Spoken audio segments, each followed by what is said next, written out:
Good morning, Ann Arbor. Welcome to the U of M's CSP 105 podcast. Today, I, myself, Eileen, and my classmates, Nadia, Moa, and Celeste, will either be interviewed or interviewing someone else about their experience during this COVID pandemic. Let's start with Celeste. Did you or someone close to you contract COVID? Yeah, I tested on the 16th and then I tested positive. What strategies did they use to recover? So I actually, my whole COVID situation was complicated because on the 11th of November, I got one of my wisdom teeth removed, but I was going to get all four removed with my regular dentist, but we were doing one at a time. So like 1 week I would do one, the following week I would do the next one. But with this one, there was a complication. And honestly, after like being there for over an hour, he kind of told me he wasn't able to remove it, that I had to go to an oral surgeon. So I had to deal with that. And then my side effects, I guess, were like fever, vomiting, and I had a lot of pain, which I till this day I don't know if my fever and or vomiting was related to my tooth or if it was because I already had COVID. Because that happened on the Wednesday, and then on Monday was when I tested positive for COVID. So it was really close to each other, you know. But after I tested positive for COVID, the only symptoms I had were of like really bad pain. I had lack of energy and just like headaches. But because I was getting treated for my tooth, I was getting an IV treatment. I think that really helped me to not get any worse or not get any severe symptoms from COVID, because I did the IV treatment for 4 days, and each time I was getting 4 bags of IV. So I feel like that really kept me hydrated, and it just helped me, help my body stay okay. And Oh man, I can only imagine. Thank you, Celeste, for coming on the show today. We really hope that things get better. thank you, Eileen, for having me on the podcast today. I really appreciate it. Next up, we'll be interviewing my sister. My name is Hannah Constantine. I'm 35 and I'm a social worker at a nursing home in Detroit. I work with long-term care patients and short-term care. Basically, people who live in the nursing home as they are staying there for their whole lives. So my job is just to help them adjust to the next stages in life and help their families adjust often to the end of life process.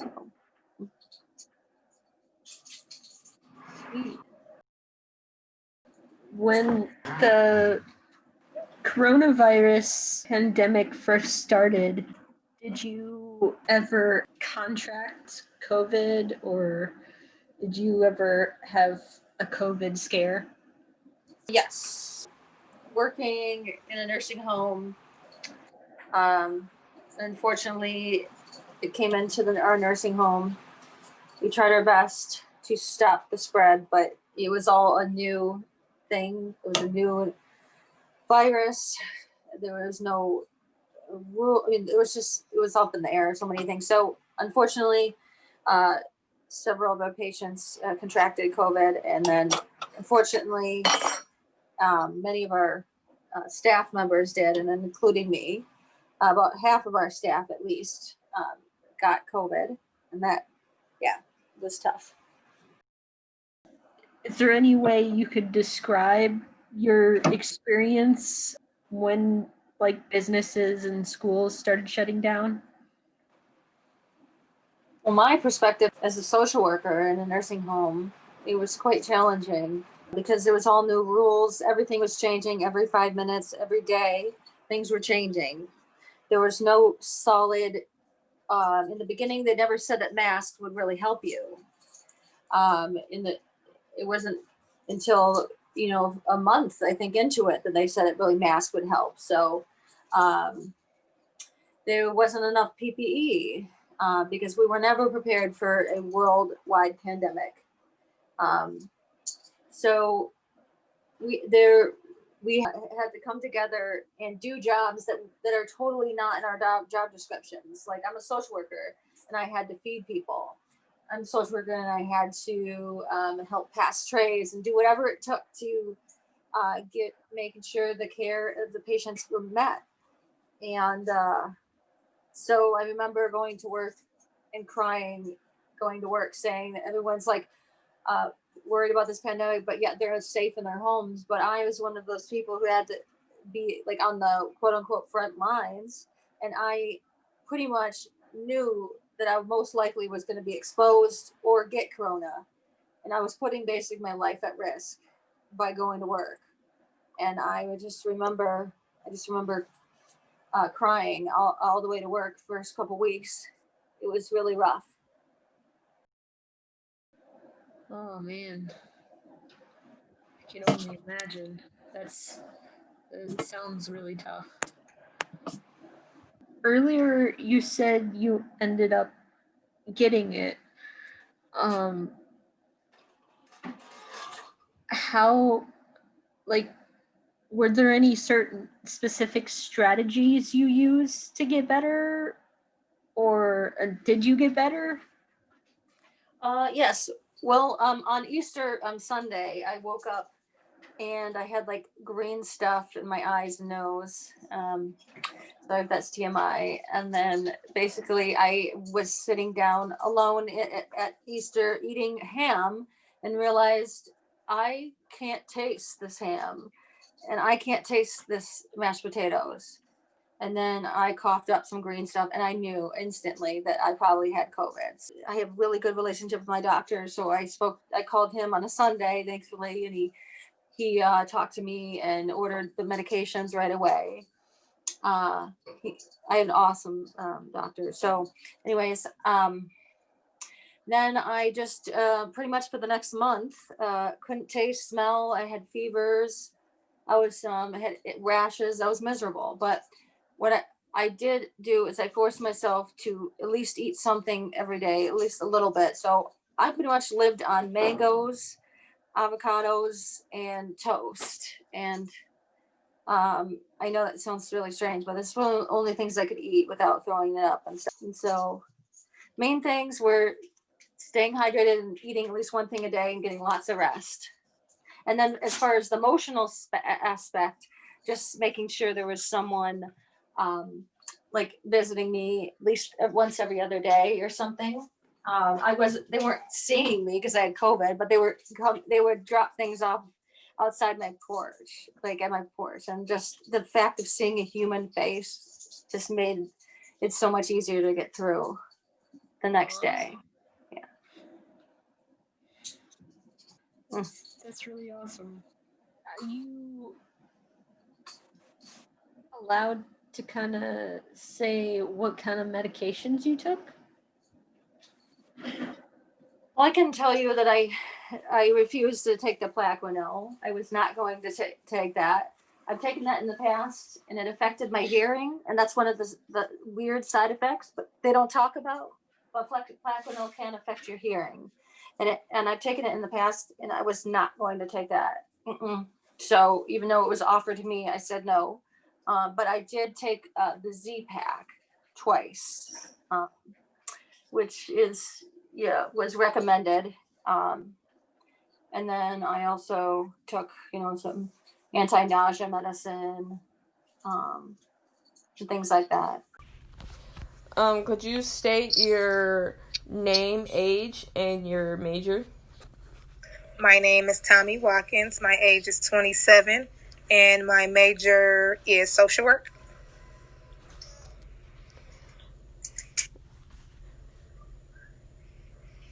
So, what was your experience like when the businesses and schools start shutting down? So my experience was pretty much about adjusting to everything being shut down and staying at home on an everyday basis now, not leaving. It was real frustrating. I know it was frustrating for everybody too as well, because working in my field, usually we get to see people every day, and it immediately went to seeing hundreds of people every day to seeing absolutely nobody besides your family in the home. So it was a lot of getting used to. It's still frustrating now, but I am working it out. Do you know anyone who had COVID? And if you do, did they still get paid for their job when they had COVID? Yep. So my cousin Rihanna had COVID. She's a nurse. So she was out of work and in quarantine at home for about 3 weeks. She did receive unemployment benefits while she was out of work. Also, when she was working, she did receive extra pay for being working the front line. What's the first thing that comes to mind when you hear the words mental health? The first thing that comes to mind when I hear mental health is peace, because your mental should always be at peace in order for you to balance it out with your physical and outer body. Also, what comes to mind is health, because just as well as you need to stay healthy in order and stay on good diets in order to keep your body running sufficiently in the way it should. I feel like that's the same energy people need to put in their mental health, and they need to take it a lot more serious than they do.